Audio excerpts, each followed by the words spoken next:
इन सब के पीछे की वजह आप क्या मानती हैं?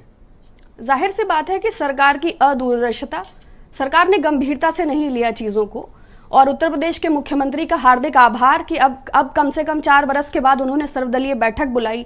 अब वो गंभीरता से हैं, क्योंकि वो बीजेपी के स्टार प्रचारक और संघ के पोस्टर बॉय हैं, तो उनकी प्राथमिकता कभी भी 23 करोड़ जनता नहीं रही।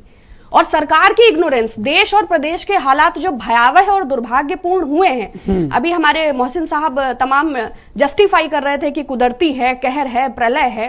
ये वही है जिसको यूनियन हेल्थ मिनिस्टर ने कहा था कि नेशनल हेल्थ इमरजेंसी नहीं है।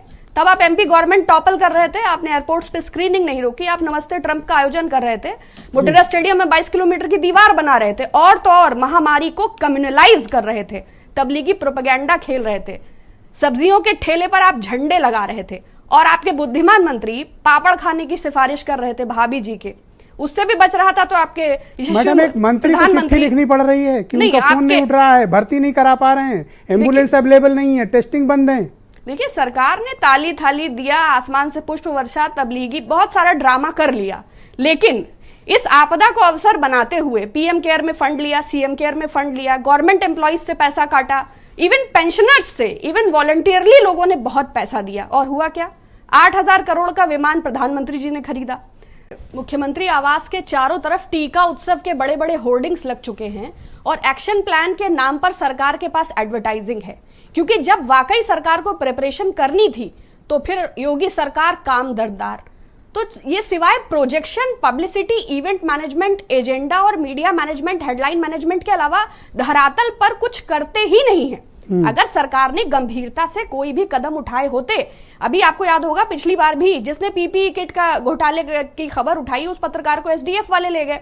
जब आईसीएमआर की किट्स खरीदनी थी, उसमें घोटाला हुआ, तो भी पत्रकारों पर कार्यवाही हुई। फिर ऑक्सीमीटर और वो किट किस भाव में उत्तर प्रदेश सरकार ने खरीदी गई, तो तमाम घोटालों पर मैं नहीं जाऊंगी, लेकिन उत्तर प्रदेश की सरकार जनमानस, जन कल्याण, जन स्वास्थ्य की भावना को लेकर कभी गंभीर रही ही नहीं।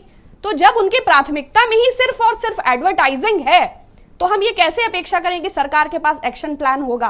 हाँ, उनके पास चुनाव का एक्शन प्लान होता है, फिर वो पन्ना प्रमुख से शुरू होते हैं, बूथ मैनेजमेंट, हर छोटी छोटी कमेटी। मैं समझ नहीं पा रहा हूँ कि 2000 आईसीयू वेंटिलेटर बेड कहाँ गई जिसका दावा किया गया था? तो फर्जी बातें, फर्जी आंकड़े, झूठी बातें, किताबें, यही इस सरकार की पहचान है भाई। वेंटिलेटर वाली आईसीयू बेड कोई टेंट हाउस की बेड तो है नहीं कि आप लाए और गद्दा बिछाया, चादर डाल दी, बेड बन गया।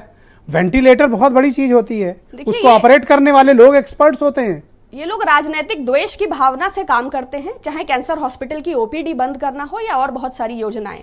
सरकार को अपना नाम बदलने, अगर मुख्यमंत्री जी ने कुछ और किया होता तो वो दिखता। 4 वर्षों के कार्यकाल में अगर हेल्थ इंफ्रास्ट्रक्चर पर